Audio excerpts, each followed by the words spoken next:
Possible by the generous support of PNC and the Raskin Family Fund, with additional funding from Cleveland State University, Robert Conrad, We're going live on and the Payne Fund.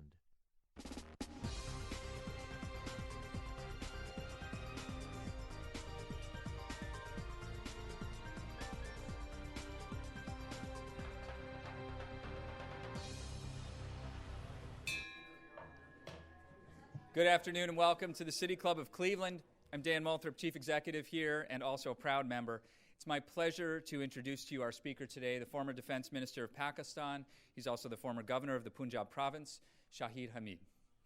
Even the casual observer of the United States war in Afghanistan would recognize the crucial importance of our nation's relationship with Pakistan. The 69-year-old Muslim nation shares a 1,400-mile border with Afghanistan and is the site not only of the killing of Osama Bin Laden, but also more than 400 drone strikes since 2004. With a population of 199 million, or 200 million, who's counting, Pakistan represents extraordinary economic diversity, with modern cities of Lahore and Islamabad and undeveloped tribal regions along the Afghan border. Fans of the Serial podcast and others who followed the story of Sergeant Bo Bergdahl will recall the importance of that region and the difficulty it poses for U.S. forces in Afghanistan. The United States was one of the first countries to establish diplomatic relations with Pakistan after its creation in 1947. Pakistan was a key player later in arranging then-President Nixon's 1972 visit to China, which led to the normalization of ties between the two countries. After the terrorist attacks of 9/11, Pakistan joined the war on terror as a United States ally, arresting hundreds of al-Qaeda members. Because of these efforts, in 2002, President George W. Bush named Pakistan a major non-NATO ally, making it eligible, among other things, to purchase advanced American military technology. The Enhanced Partnership with Pakistan Act of 2009 was known as the Kerry-Lugar-Berman Act, and it further cemented the relationship between the two countries. The bill was signed into law in 2010 and authorized $1.5 billion in annual aid to Pakistan through 2013. Despite the long-standing relationship between the United States and Pakistan, the perspective of citizens of both nations is tepid at best. In 2014, the Pew Research Center found nearly 38% of the Pakistani population considered the U.S. a threat. The same poll found that only 18% of Americans had a favorable view of their frontline ally. And it's in this context that Mr. Hamid speaks to us today. Mr. Hamid began his career by joining the Civil Service of Pakistan in 1964. During the next 14 years, he held many posts in the district administration and provincial finance department, later serving as secretary to the Chief Minister of Punjab and Director General of the Lahore Development Authority. In the 1990s, he served as the Federal Minister for Defense, Establishment, and Law, and as the Governor of Punjab province, the most populous of Pakistan's 4 provinces, containing 56% of the country's population. An attorney, Mr. Hamid has practiced as an advocate of the High Court since 1978 and is now a renowned senior advocate of the Supreme Court of Pakistan. I'm told he's the best lawyer, best attorney in all of Pakistan. He is currently also the president of the English-speaking Union Lahore, chairman of the Board of Governors of Rashid Latif Medical College Lahore, and chairman of the Board of Trustees of the Hamza Foundation Academy for Hearing-Impaired Children. Mr. Hamid obtained his bachelor's and master's degree in economics from the University of Cambridge and is a barrister at law of the Honourable Society of the Inner Temple, London. Ladies and gentlemen, members and friends of the City Club of Cleveland, please join me in welcoming Shahid Hamid.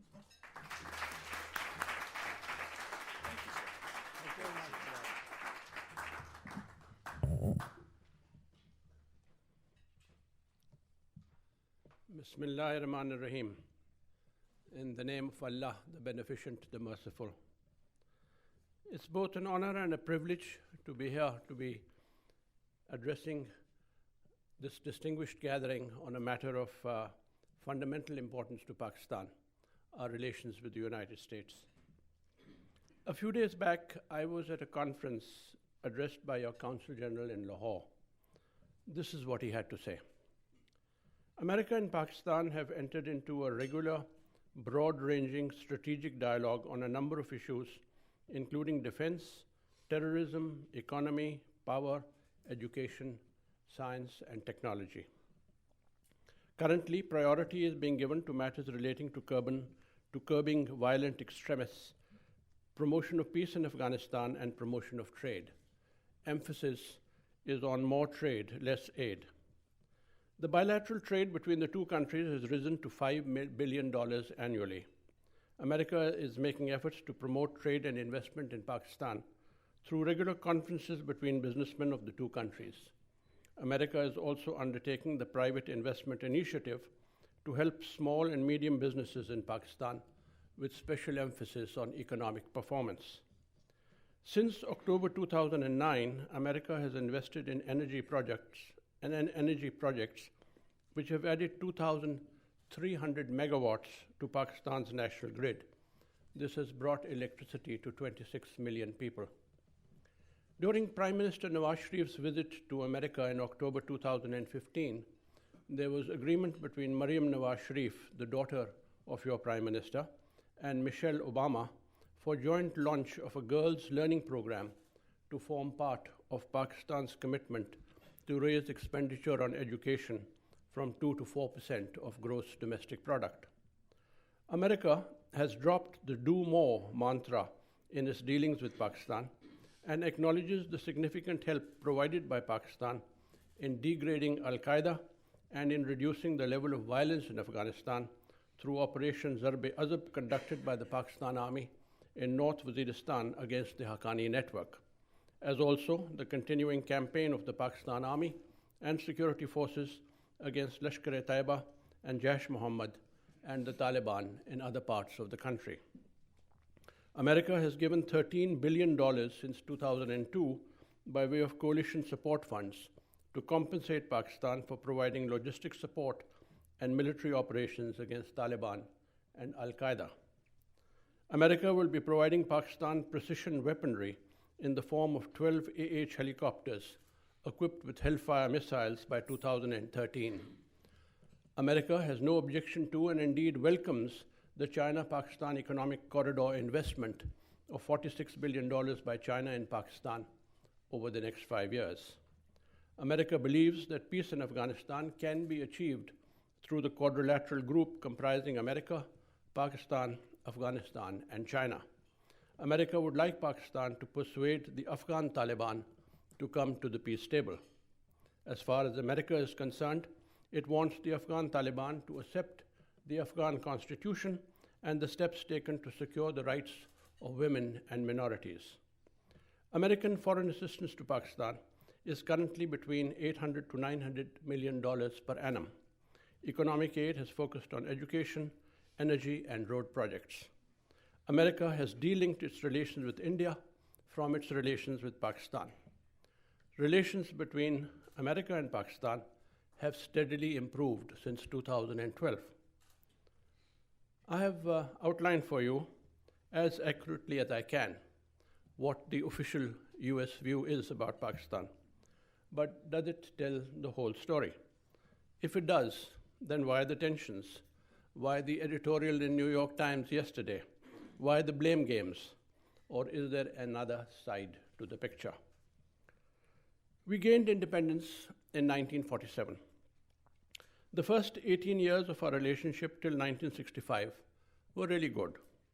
Our Prime Minister declined an earlier invitation from the Soviet Union to meet with your President Truman instead. America and Pakistan entered into a mutual defense treaty in 1954. We also joined with the US in the Southeast Asia Treaty Organization and the Central Treaty Organization and became, in this manner, the most allied of allies. Close and continuing links developed between your Pentagon and our general headquarters of the Pakistan Army, which endure to this day. These have seen less bumps than relations between your State Department and our Foreign Office. We had just 14 tanks during our war with India in Kashmir in 1947-48. You gave us an armored division as part of military aid. We provided you with an airbase at Badawar near Peshawar for the U-2 overflights over the Soviet Union. The high point in our relations was President Ayub Khan's visit in 1961, during which he was received at the airport by President Kennedy and his wife. Pakistan and Ayub Khan were effusively eulogized, and Ayub Khan given a state dinner at Mount Vernon and a ticker tape parade in New York. On a return visit to Pakistan, Mrs. Jacqueline Kennedy was given a welcome that not even superstars command. Relations soured a bit when America started arming India in the wake of India's disastrous defeat to China in 1962. However, the real dip in our relations started in 1965, when in the war with India, we found that to the US, mutual defense signed in 1954 meant defense against communist aggression only. The US then proceeded to impose sanctions on arms sales on both India and Pakistan. At that time, we had no worthwhile arms manufacture industries. India not only had a substantial armaments industry, it was also getting all its sophisticated weaponry from the Soviet Union. Thus, it was a severely weakened Pakistan army which faced India in the 1971 war, which led to the creation of Bangladesh. Despite the sanctions, we facilitated Henry Kissinger's historic secret visit to China, which de-linked China from the Soviets. We arranged this visit, and Kissinger flew to and from Beijing in our aircraft. The Soviets aided India in 1971 war, which dismembered Pakistan, and its eastern half became Bangladesh. President Nixon intervened at the end by moving the US 7th Fleet to the Indian Ocean, and his warnings to both India and the Soviet Union restrained India from its planned attack on West Pakistan. I digress a bit. At the conclusion of the 1971 war, Indira Gandhi, the Indian Prime Minister, proclaimed, and I quote, "We have avenged 1,000 years of history." What 1,000 years? India and Pakistan simultaneously became independent in 1947. It is, however, true that Muslims ruled over increasingly larger parts of India for 1,000 years before being supplanted by the British. I mention this so that you understand the deep-seated animosity between some of the people of Pakistan and some of the people of India, and how we feel and react when you, in our eyes, strengthen India at the expense of Pakistan. Since 1971, there has been no war between India and Pakistan, but there have been a number of near-war confrontations, troops eyeball to eyeball for months on end on either side of the electrified fence built by India, which runs for nearly 1,800 miles from the Arabian Sea to the high mountains in the north. Don't get me wrong. There are millions on both sides who want peace. They include me, who was Governor of Punjab and host to Indian Prime Minister Vajpayee when he came to Lahore on a bus in February 1999. But regrettably, in relations with India, it is mostly one step forward, two steps back. At the present moment, the relations are becalmed, and there is no meaningful dialogue towards the resumption of the agreed composite dialogue on all issues, including the Kashmir dispute. But to return to our relations with the US, matters improved a bit with the advent of Mr. Bhutto's civilian government in late 1971. Sanctions were partially lifted, and arms supplies resumed of non-lethal weaponry. But then came India's first nuclear test in 1974, which they called the Smiling Buddha. Pakistan's response through Prime Minister Bhutto was that we would make the bomb even if we had to eat grass. Kissinger came and threatened that they would make a horrible example of Bhutto if he did not change his mind. US pressure succeeded in getting France to cancel the signed deal to sell us a plutonium reprocessing plant. Why, we asked. The plutonium reprocessing plant was to function under international IAEA safeguards. However, where there is a will, there is a way. We got uranium supplies from a West African country, heavy water from a Scandinavian country, and managing steel for our centrifuges from different sources. And by the early 1980s, we had cold-tested the bomb. This under President Ziaul-Haq. In the meantime, there had been a sea change at the international level. The Soviets had invaded Afghanistan, and suddenly the US needed Pakistan, and not just Pakistan, also Osama Bin Laden of Saudi Arabia, and the Haqqanis, an Afghan tribe mostly settled in the coast, Paktia and Paktika provinces of Afghanistan, even more than we needed America.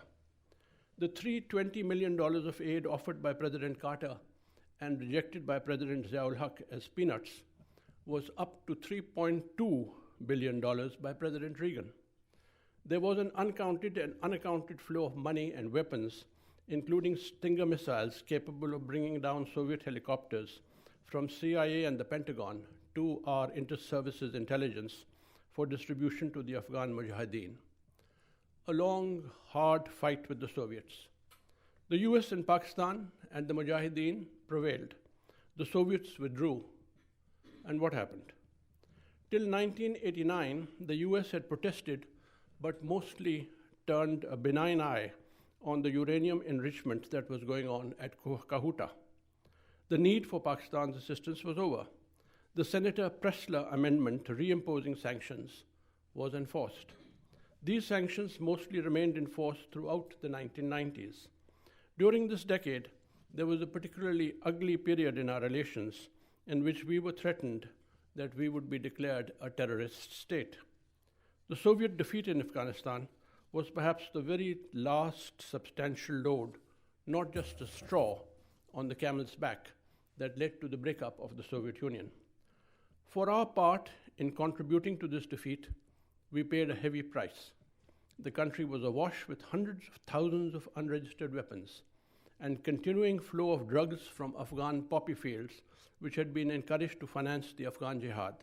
And worst of all, unemployed, battle-hardened warriors who had been trained by both CIA and RISI for operations against the Soviets. The US walked away, leaving us with the final insult and injury of the Pressler Amendment.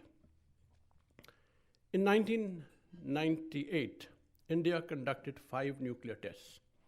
President Clinton rang Prime Minister Nawaz Sharif not once, not twice, but thrice, not to follow suit. He said he would work with Congress to give us $5 billion in aid apart from lifting of all sanctions. We seriously considered this offer, but it was not possible to accept. There was a unanimous call from every part of the country to test our bomb. Nawaz Sharif was told he would be exploded if he did not explode the bomb. We tested 6 bombs, and down came even more American sanctions. Soon after, we came close to another war with India arising from the Kargil incident. President Clinton played an effective role in defusing this crisis, whose aftermath led to Nawaz Sharif being ousted by General Musharraf. Soon, international events changed the entire scenario yet again. The 9/11 attacks took place. Osama Bin Laden and Al-Qaeda were holed up in Afghanistan, having been given sanctuary by the Taliban government led by Mullah Omar. Osama Bin Laden had survived the cruise missile attacks ordered some years earlier by President Clinton. Just prior to those missile strikes, your CENTCOM commander flew to Rawalpindi to inform that the missiles that our radar would be picking up as they flew over our territory would be US missiles and not Indian missiles. In the wake of 9/11, Pakistan's help was deemed indispensable, and we were therefore brought back from the cold. And amongst other things, we were declared to be a major non-NATO ally of the United States. One of 16 such countries, which includes Israel, Egypt, Australia, New Zealand, Philippines, and Morocco. The US asked for, and we willingly provided, logistic support, air bases, overflight rights, and overland transport facilities for fuel and weapon movements. In return, we got coalition support funds, lifting of sanctions, and international acceptability of Musharraf's military government. But did we ever become a major non-NATO ally? Forget Israel. We all know that for America, Israel is a very special country. But Egypt, Australia, New Zealand, Philippines, Morocco, does America treat with Pakistan in the same manner as any of these 5 major non-NATO US allies? Hardly. Not then, not later, not now. The reality is that relations between America and Pakistan have been transactional. Friends, yes. Allies, I don't think so. The resumed aid flows benefited Pakistan both economically and militarily, but also assisted Musharraf's continuing rule over Pakistan. He remained in office till 2008, wearing as many as 4 hats: President, Chief Executive, Chief of Army Staff, and Chairman Joint Chiefs of Staff's Committee. US unpopularity amongst large sections of our public is at least partly because of US support for military dictators, lastly General Musharraf, earlier General Zia-ul-Haq. The last 8 years have seen several ups and downs, the continuing roller coaster. On the upside, the US has passed the Kerry-Lugar bill promising economic aid on a sustained basis at the rate of $1.5 billion a year, but this level has never been reached. We have, as your Consul General stated, entered into a strategic dialogue on multifarious issues, including defense, counterterrorism, power generation, education, trade and investment, but US private investment in Pakistan remains negligible, and a country like Bangladesh, which is not a major non-NATO ally, has far greater access to US markets than we do. On the negative side, there have been the Raymond Davis and the Osama Bin Laden affairs. Raymond Davis was a CIA agent who shot dead 2 of our citizens in broad daylight. We allowed his exit back to the States after payment of blood money to the heirs of the victims, as permitted by our laws. Then came the Salalah incident, in which 28 of our troops were killed and 12 seriously injured 2 miles inside our borders by NATO gunships. For our public, even more than our government, the greatest irritant has been the drone attacks in the federally administered tribal areas, which have caused numerous civilian deaths passed off on the US side as collateral damage, and the constant refrain to do more to restrain the cross-border movement of the Afghan Taliban. Is the do more rhetoric a thing of the past, like your Consul General said? Judging by what is happening in your Congress and in the New York Times, I would rather doubt it. On the plus side, American worries about the safety of our nuclear weaponry have reduced quite substantially.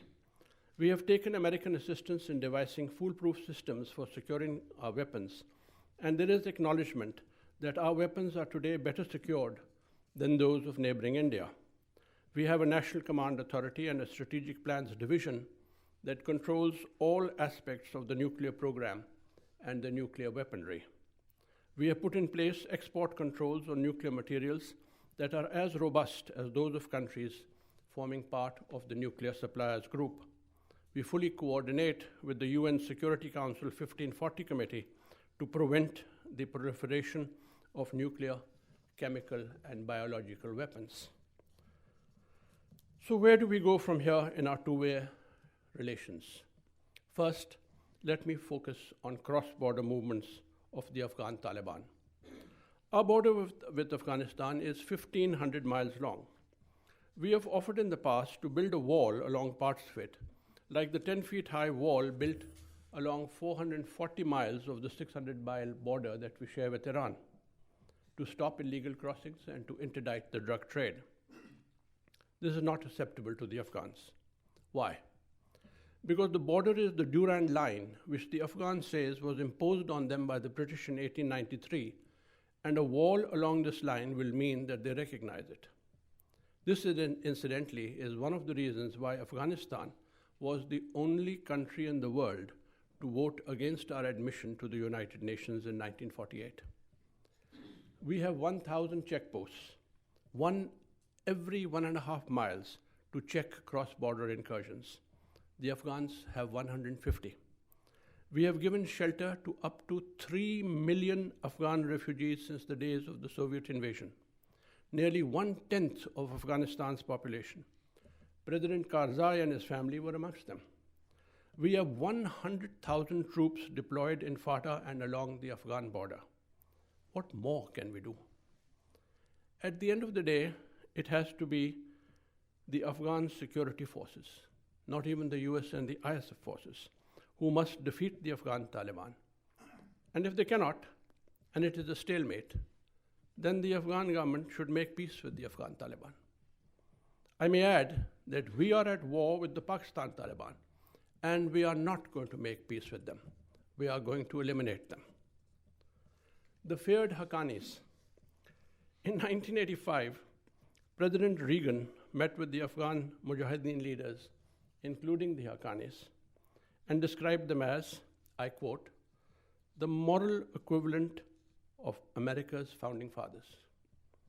Your Congressman, Charlie Wilson, who played a huge role in the transfer of money and weaponry for the Afghan jihad, said they were, and I quote, goodness personified.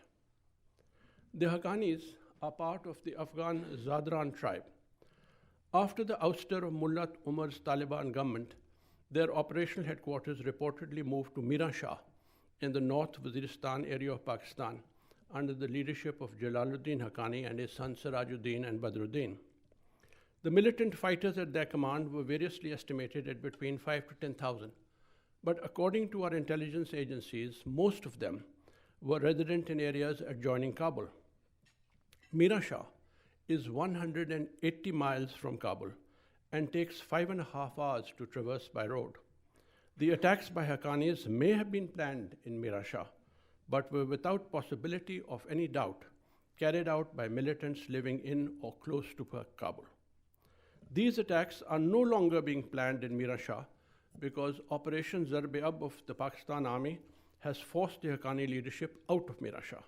They are now in Afghanistan, and it is for the Afghan security forces or the US and ISF forces to take them out through drone attacks or otherwise. I may add that the preponderant majority of the North Waziristan residents comprise the Waziri and Diwari tribes. They've had to be moved out of their ancestral homes in order for the Pakistan Army to strike at the Haqqanis and to drive them out of Mira Shah and to shut down their training camps. Our continuing participation in the war against terror has cost us dearly. Since 2003, over 7,000 of our security personnel have been killed. We have suffered over 40,000 civilian casualties. Loss to our economy and our infrastructure facilities is estimated at over $5 billion a year. Estimates of loss since 2002 range from 80 to 100 billion US dollars. Our forces have eliminated about 35,000 terrorists, but at a huge cost. Only a fraction of our losses have been compensated through US assistance. Pakistan has the responsibility as part of the quadrilateral group, the group comprising America, China, Pakistan, and Afghanistan, to persuade the Afghan Taliban to negotiate peace with the Afghan government. We have tried, and will continue to do so despite President Ghani's recent statement that he does not need our help anymore. But you can take a horse to water, you cannot force the horse to drink. The peace process has to be an all-Afghan affair. The US, China, and Pakistan can only facilitate but cannot make or force peace. In the past, the previous Afghan president, Karzai, had offered to make the senior Haqqani his Minister for Tribal Affairs. Perhaps President Ghani can come up with a better offer. However, let there be no doubt about our intentions, our good faith. We want peace in Afghanistan because the continuing conflict is deeply unsettling with all its consequences in political, economic, and social terms for the Pashtun tribes and Fatah who have generations-old family and cultural links with the Afghan tribes.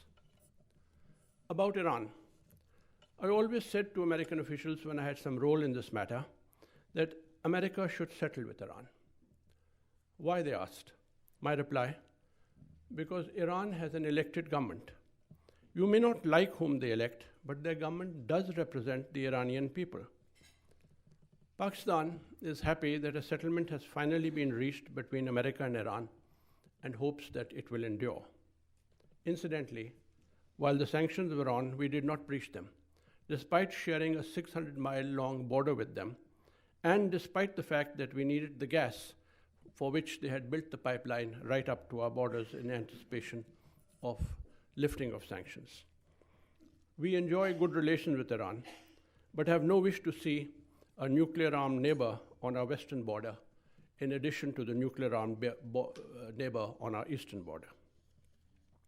About India, you have decided to de-link your relations with them from your relations with us, and to make India your strategic partner.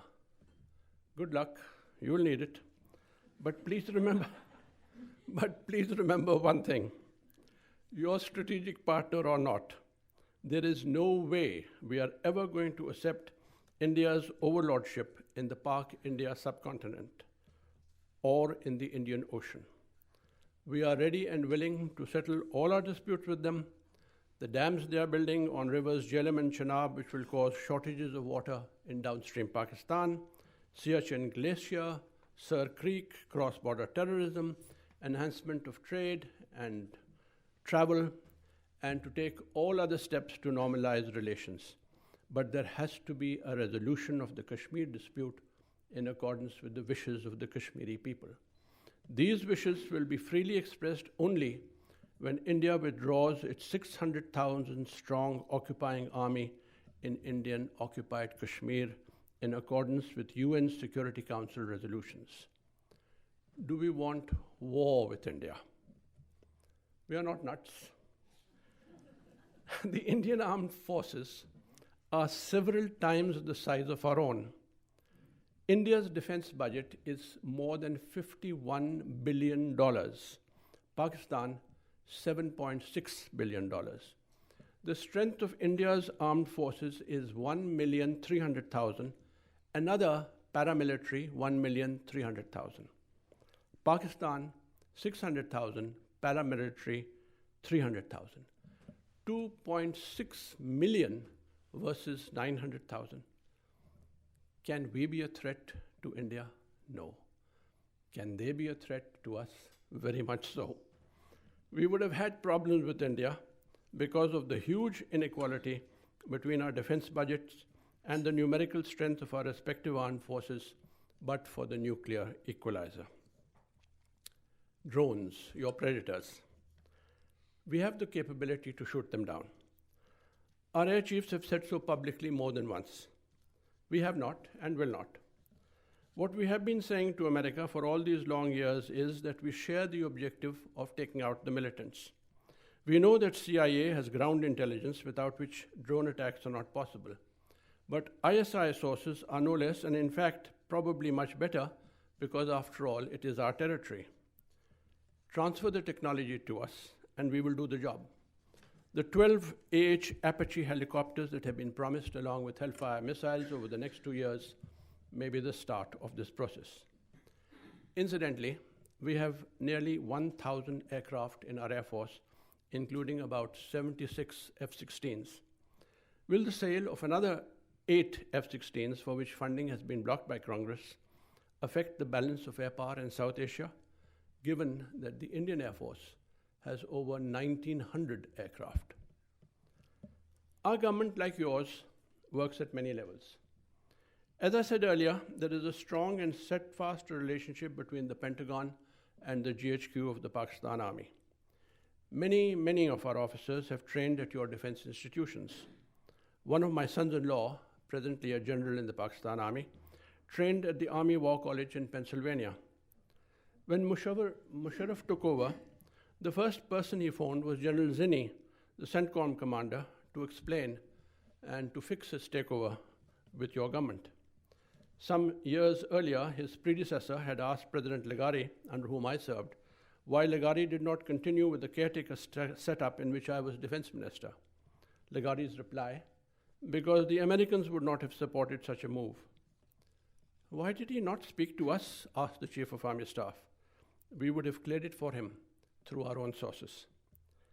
The point of these anecdotes, relations that may look strained at one level are often much closer and much better at other levels. Counterterrorism. The vast majority of our 200 million people are Sunni Muslims belonging to the Brelvi sect. Brelvis are essentially Sufis in their thinking. They are religious, they have faith in the intercession of what you would call saints, but they are neither militants nor intolerant of others' beliefs. The majority of madrasas, which are religious schools, are Brelvi institutions. Most of the rest are run by Deobandis, who are more Puritan and have affinity with the thinking of the Salafis of Saudi Arabia. But Deobandis are also not terrorists. There are approximately 1.5 million children studying in about 20,000 madrasas nationwide. Perhaps 40 or 50 of these need a careful watch, which is now being done as part of our National Action Plan to curb terrorism, which has the unanimous backing of all our political parties represented in Parliament. The madrasas are being compulsorily registered, and the education they impart will be monitored. The Pakistan Army has been deployed in the Operation Zarb-e-Ab to eliminate all terrorists, whether in Fatah or Balochistan or Karachi or South Punjab. It is not an easy task. The terrorists, who number in the thousands despite depletion of their numbers, live within the towns and cities and have their sympathizers. They are first to be identified. This is the job of our intelligence agencies, the Inter-Services Intelligence, the Intelligence Bureau, Military Intelligence, and the special branches of the provincial police forces. We have over 30 intelligence agencies. Are we succeeding? Yes, we are. And the US administration is conscious of this. Zulfikar Ali Bhutto was perhaps our most popular leader after our founder, Quaid-e-Azam Muhammad Ali Jinnah. This is what he had to say about the strategy of dealing with America, and I quote, "When differences develop, a small country should not take on a great power head on. It is wiser for it to duck, to detour, to sidestep, and try and enter from the back door." We are not the closest of allies, but we are friends. Friends, even allies, do not always agree in all matters. We have our mutual grievances and disagreements, but we shall remain friends. We are mindful of American support for Pakistan, both directly and through the US vote in international financial institutions such as the International Monetary Fund and the World Bank. May Allah, may God bless America and guide her to the right path in her relations with Pakistan, and let Pakistan enter through the front door. Thank you very much.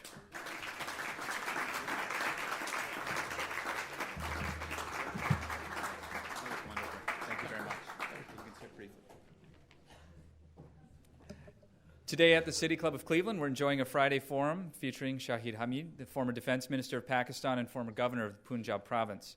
We are about to head into the Q&A, and we welcome questions from everyone, City Club members, guests, students, or those of you joining us via our radio broadcast, our webcast, or our new live simulcast at the Parma Snow branch of the Cuyahoga County Public Library. I also want to extend a special invitation to our visiting delegation through the Cleveland Council on World Affairs. If you'd like to tweet a question, please tweet it at the City Club, and our staff will try to work it into the program. Holding our microphone today is the Director of Programming, Stephanie Jansky. May we have our first question, please? Mr. Hamid, a couple of years ago, one of our weekly news magazines, either Newsweek or Time, I forgot which one, had a cover story that proclaimed Pakistan as the most dangerous country in the world as far from America's point of view. If I heard you correctly in your remarks, you said there's some very good safeguards with all for any chance of terrorists getting hold or getting access to your atomic weapons, nuclear weapons. Is it say? Can you assure us, or can we feel safe, despite the article, that the safeguards are such that militants or terrorists could not get hold of any of those, just one or one to do some horrible damage? And along that line, you say one of the great objections of the Pakistani people is Americans using drones. Are we not taking out with those drones the various terrorists and terrorist leaders that you have not been able to get or haven't gotten to? Is that not helpful for both of us? Okay, there's a couple of questions you asked there. One about Pakistan being the most dangerous country. There is certainly an impression to that effect amongst large sections of the American people. It's an unfortunate impression because it's not accurate, it's not correct. First, I mentioned the nuclear weaponry. There was perhaps a stage when the weapons were not as closely safeguarded as they are now. But as I mentioned, and I'm quite frank in saying this because it's not secret, we have cooperated with the Americans in devising safeguard systems for the nuclear weaponry. You have, as you know, your own weapons are under a layer of safeguards, and we have pretty much the same system with the National Command Authority and the Strategic Plans Division. And I think I can safely say that at least the fears that were at one time there at the concerned levels of your government and in the Pentagon about the danger that our weaponry may fall into the wrong hands, they have largely subsided. They might still be there in certain circles, but I think they've largely subsided. And there is no such danger. And about that particular danger, let me say that we have elections. We're supposed to have elections every 5 years, but we've been having them at even more regular intervals. And the number of votes that all the religious parties together command is less than 5%.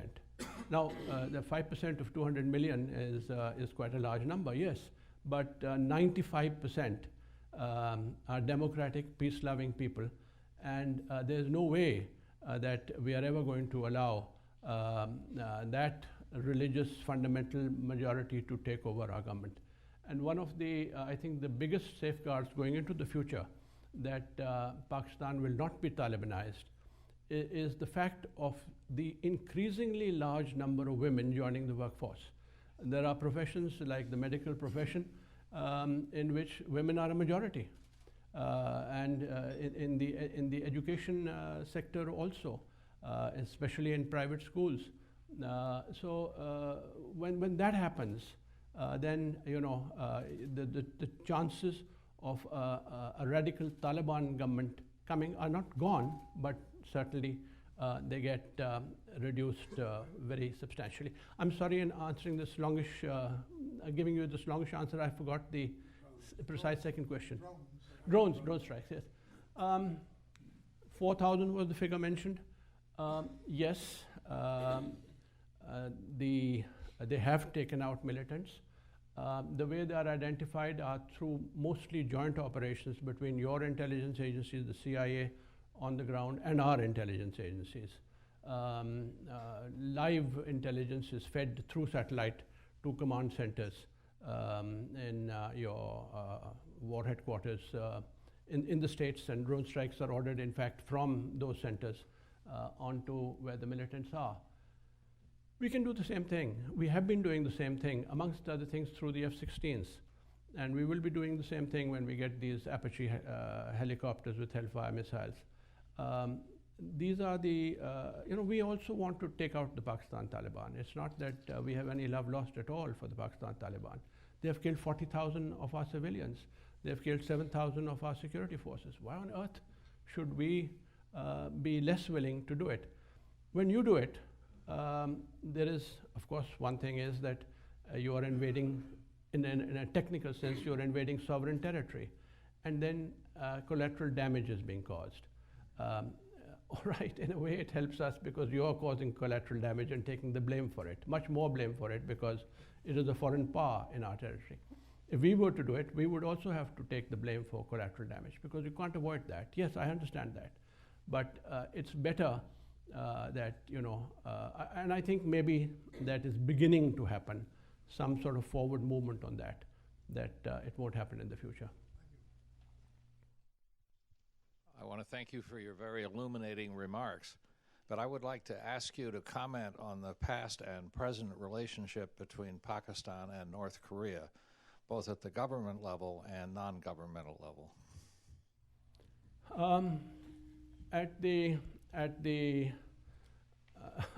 You're probably referring to our famous scientist, Dr. Abdul Qadir Khan.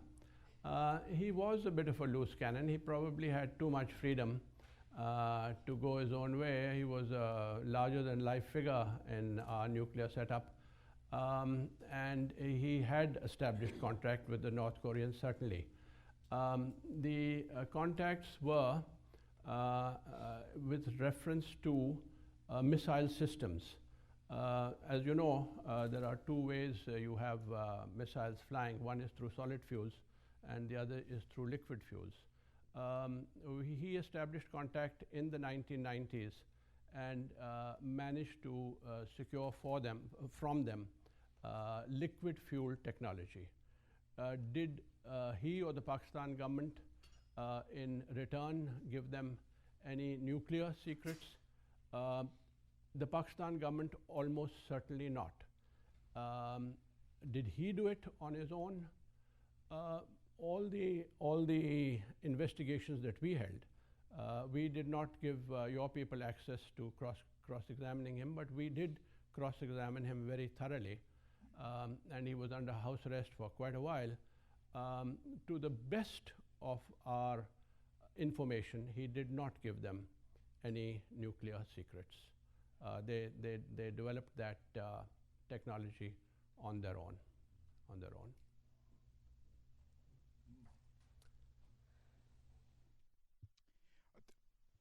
Thank you for very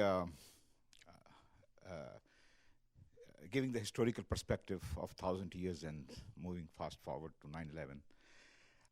It was 2008. It was the time of Obama was, I think, almost entered into the presidency or about to take the presidency, well aware of Pakistani culture, have had a meal of aloo keema with Pakistanis, and the first American president who eloquently described the importance of Kashmir. And he said that, if we want to solve the issue of Pakistan and the terrorism, India, and nuclear, the first thing has to be done is the Kashmir issue, an elephant in the room. I have to ask you, what happened?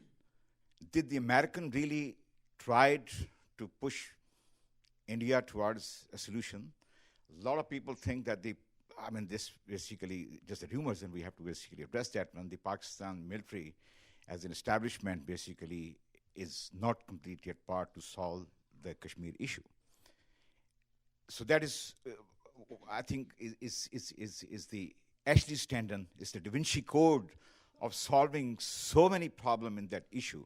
Our entire strategic thinking have been India-centric. We have spent billions of dollars to countries who cannot even feed their own people. And if America and Obama, I believe that he understand, I really do think that if he would have done that, did the Pakistani push to ask administration to solve for the last 8 years? It's now, he's in the last days of presidency, and next is Trump, who brings negotiation skills of real estate into the White House. I don't think so it will happen. So that is one. Second is, can you give a scenario if the Kashmir issue would have been resolved? What will it look like that part of the world? Thank you. About Kashmir, it hasn't been just President Obama. Just before him, when Prime Minister Nawaz Sharif, that was during his second tenure, flew across to Washington on the 4th of July and disturbed President Clinton and took him away from the Independence Day celebrations here. Part of the understanding or promise that he got from President Clinton was that the Clinton administration would actively assist in getting the Kashmir dispute between Pakistan and India settled.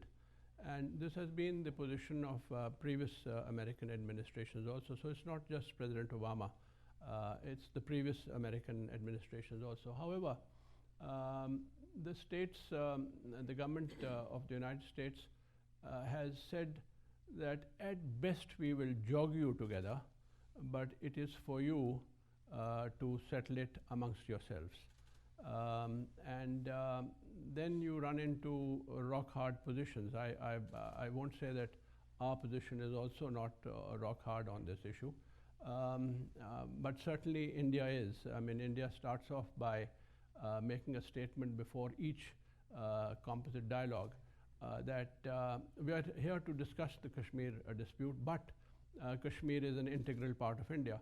Now, when you make that as the opener before even the negotiations start, you're not going to get very far in those negotiations.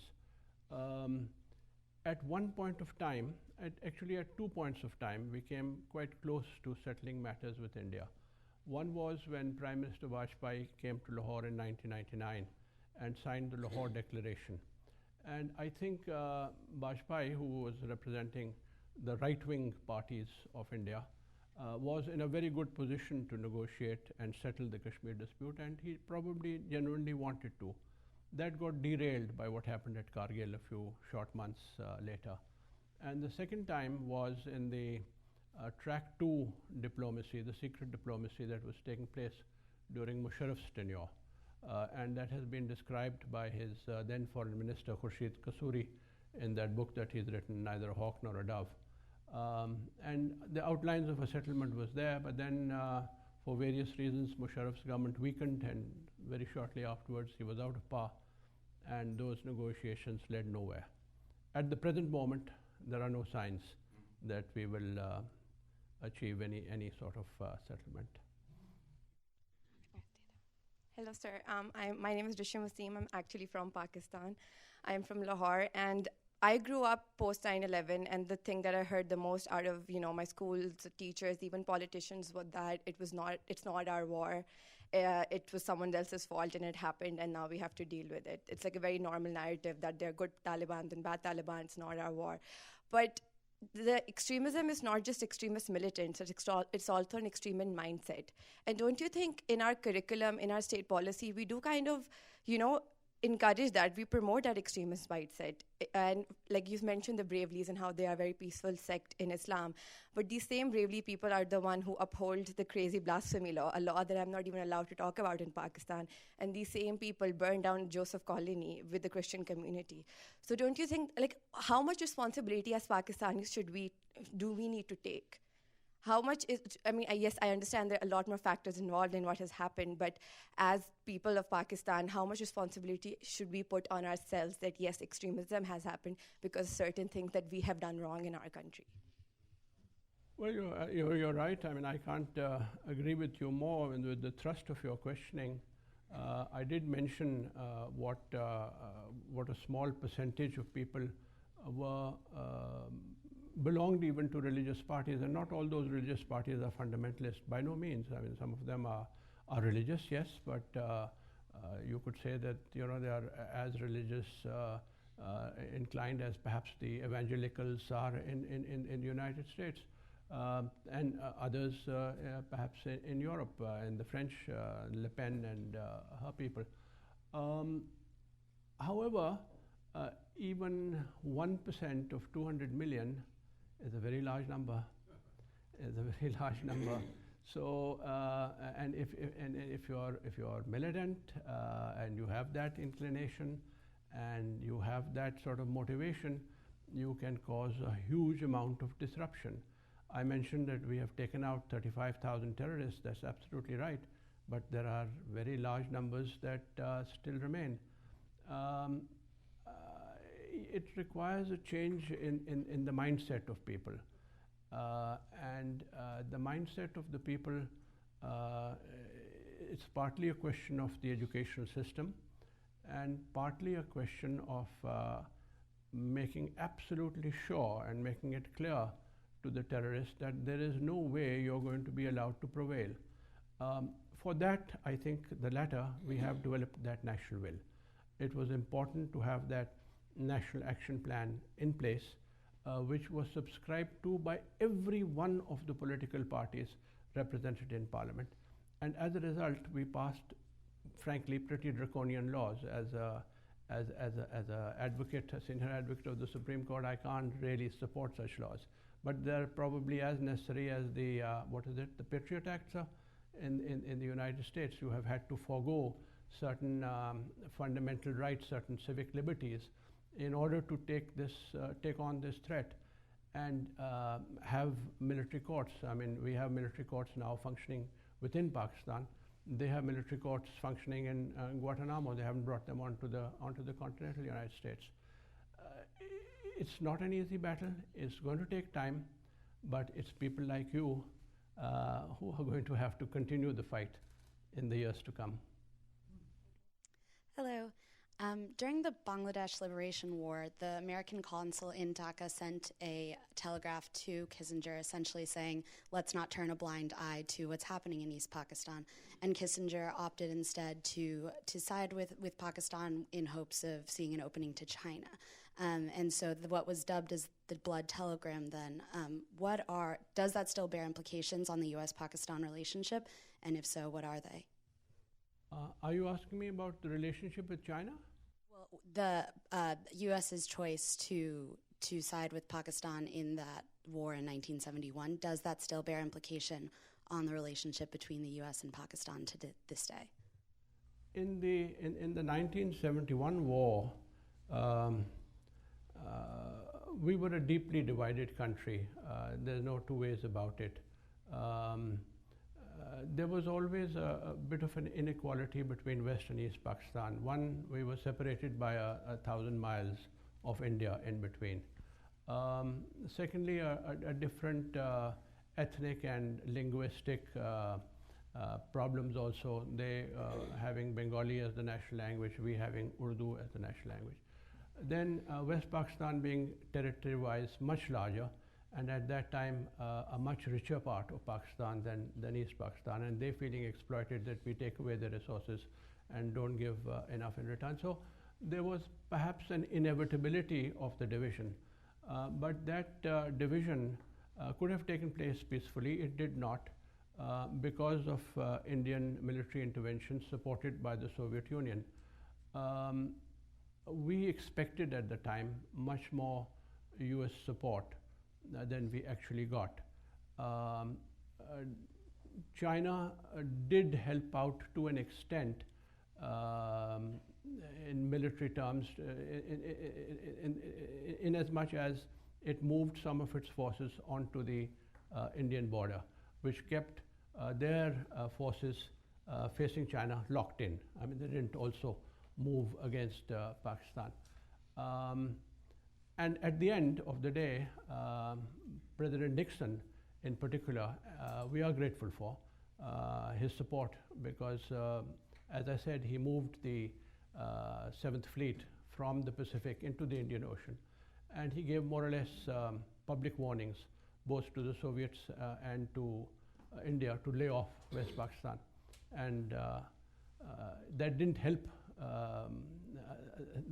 us avoid defeat. No, we were defeated in that war, but at least it kept the present territory of Pakistan intact.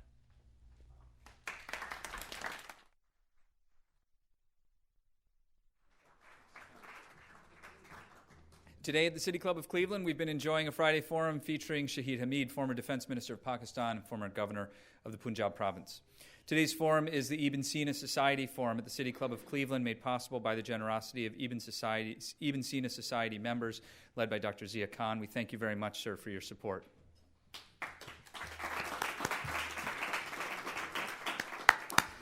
Our community partners for today's forum were the Cleveland Council on World Affairs and the Northeast Ohio Consortium for Middle East Studies. We also welcome guests at a table hosted by the Pakistan American League. We thank you all very much for your support. Ladies and gentlemen, thank you very much for being here today. Thank you for your questions. Mr. Hamid, thank you very much. Our forum is now adjourned.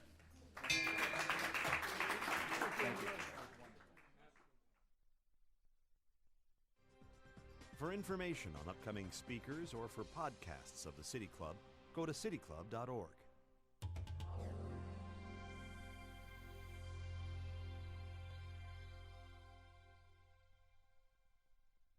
Production and distribution of City Club Forums on IdeaStream is made possible by the generous support of PNC and the Raskin Family Fund, with additional funding from Cleveland State University, Robert Conrad, and the Payne Fund. For information on upcoming speakers or for podcasts of the City Club, go to cityclub.org.